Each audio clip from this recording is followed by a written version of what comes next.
నేను మీ సుచరిత గట్టు. Welcome back to my channel. మరి సండే అంటే పిల్లలకి ఫండే కదండి. ఎందుకంటే మిగతా రోజులు మనం ఏ స్నాక్స్ చేసి పెట్టినా చేయకపోయినా బిజీ షెడ్యూల్లో సండే మాత్రం వాళ్ళ విషెస్ తీర్చాలి కదా. సో అలాంటి పిల్లల కోసం నేను ఒక డిఫరెంట్ స్టార్టర్తో ముందుకు వచ్చేసాను. అదేంటంటే చూడండి, ఈరోజు మనం మష్రూమ్తోని ఒక డిఫరెంట్ స్టార్టర్ ఐటమ్ చేయబోతున్నాము. అదేంటంటే మష్రూమ్ డూప్లెక్స్ అండి. సో ఆలస్యం చేయకుండా ఎలా చేయాలో చూసేద్దామా. So let's get in to the process.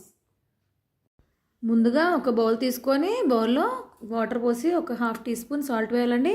ఇలా సాల్ట్ వాటర్లో ముందుగా మష్రూమ్స్ని క్లీన్గా వాష్ చేసుకోవాలి 2 to 3 times. ఇలా వాష్ చేసుకున్నాక చూడండి, ఇలా అప్పర్ లేయర్ ఉంటుంది కానీ ఇలా తీసేయాలి. సో మ్యాక్సిమం ట్రై చేయండి, మీకు వస్తే పర్వాలేదు, లేకపోతే వదిలేసేయండి. సో మష్రూమ్స్ ఎలాగో ఫ్రెష్గానే ఉన్నాయి కాబట్టి చూడండి. తర్వాత మనం మష్రూమ్స్ కాడలు ఉంటాయి కదండి, ఆ కాడల్ని జాగ్రత్తగా కాడల్ని తీసేసి పక్కకు పెట్టేసుకోవాలి. సో ఆ తర్వాత కాడల్ని మనం ఫైన్గా చాప్ చేసుకోవాలి. నేను ఇక్కడ చూడండి చాపర్లో ఫైన్గా చాప్ చేసుకున్నాను.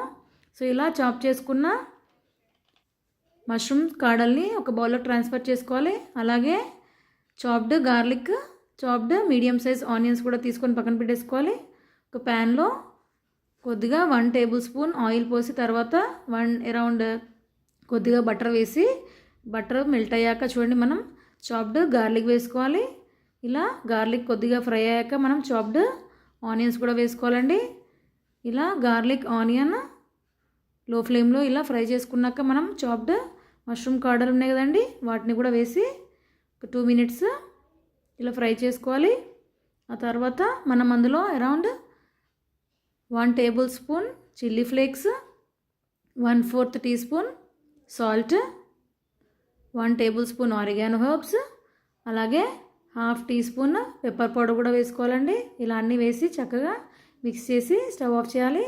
మనం బ్యాటర్ తయారు చేసుకుందామండి. బ్యాటర్కి మనం 1 cup మైదాలో 1/4 teaspoon salt, 1 teaspoon chilli powder, ½ teaspoon pepper powder and 1 teaspoon oregano herbs అన్నీ వేసి ఇలా డ్రై మిక్స్చర్ అంతా మిక్స్ చేసుకున్నాక మనం చూడండి ఇలా బ్యాటర్ ప్రిపేర్ చేసుకోవాలి. కొద్దిగా వాటర్ పోసుకుంటూ ఇలా బజ్జీ పిండిలాగా మిక్స్ చేసుకోవాలండి. ఇక చూడండి ఈ కన్సిస్టెన్సీలో బ్యాటర్ ఉండాలి. ఇప్పుడు మనం అందులో తయారు చేసుకున్న స్టఫింగ్లో కొద్దిగా చీజ్ వేయాలండి. చీజ్ ఆప్షనల్, మీరు లేకపోతే వదిలేయచ్చు. సో చూడండి, ఇప్పుడు మనం స్టఫింగ్ తయారు చేసుకున్నాం కదండి, ఆ స్టఫింగ్ని మనం ఇలా మష్రూమ్స్లో స్టఫ్ చేయాలండి.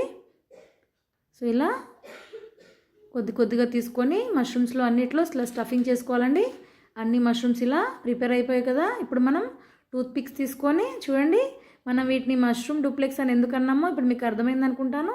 చూడండి, ఇలా 2 mushrooms తీసుకొని మనం స్టఫ్డ్ మష్రూమ్స్ తీసుకొని ఇలా రెండింటిని టూత్ పిక్తోని ఇలా అటాచ్ చేసి మనం ఇట్లా డూప్లెక్స్ లాగా చేస్తున్నామండి. అందుకే దీని పేరు మష్రూమ్ డూప్లెక్స్ అండి. సో ఇలా అన్ని మష్రూమ్స్ ఇలా స్టఫ్ చేసుకొని మనం రెడీగా పెట్టేసుకోవాలండి. ఇలా తర్వాత మనం ప్యాన్లో డీప్ ఫ్రైకి సరిపడా ఆయిల్ పోసేసి ఆయిల్ హీట్ అయ్యాక చూడండి, మనం అన్ని మష్రూమ్ డూప్లెక్స్ ప్రిపేర్ చేసుకున్నాం కదా. ఇప్పుడు మనం ప్రిపేర్ చేసుకున్న మష్రూమ్ డూప్లెక్స్ని మనం ప్రిపేర్ చేసుకున్న బ్యాటర్లో ముంచేసి ఇలా రోల్ చేసుకుంటూ ప్రాపర్గా డిప్ చేయాలండి.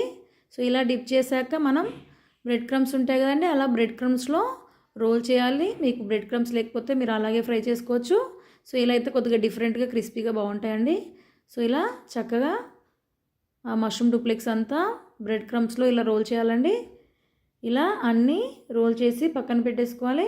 చూడండి, ఇప్పుడు మనకి ఆయిల్ హీట్ అయిపోయింది కదండి. ఇలా లో మీడియం ఫ్లేమ్లో మనం ప్రిపేర్ చేసుకున్న మష్రూమ్ డూప్లెక్స్ని లో ఫ్లేమ్లో ఇలా జాగ్రత్తగా ఫ్లిప్ చేసుకుంటూ గోల్డెన్ బ్రౌన్ వచ్చే వరకు ఫ్రై చేసుకోవాలండి. చూడండి, అంతే, ఎంతో సింపుల్ యూనిక్ రెసిపీ అండి. మష్రూమ్ డూప్లెక్స్ రెడీ అయిపోయింది. సో ఈ రెసిపీ మీకు నచ్చింది అనుకుంటాను. నచ్చితే డెఫినెట్గా లైక్ చేయండి. సో నా ఛానల్ని సబ్స్క్రైబ్ చేసుకున్న వాళ్ళు వెంటనే సబ్స్క్రైబ్ చేయండి. Keep watching for more recipes.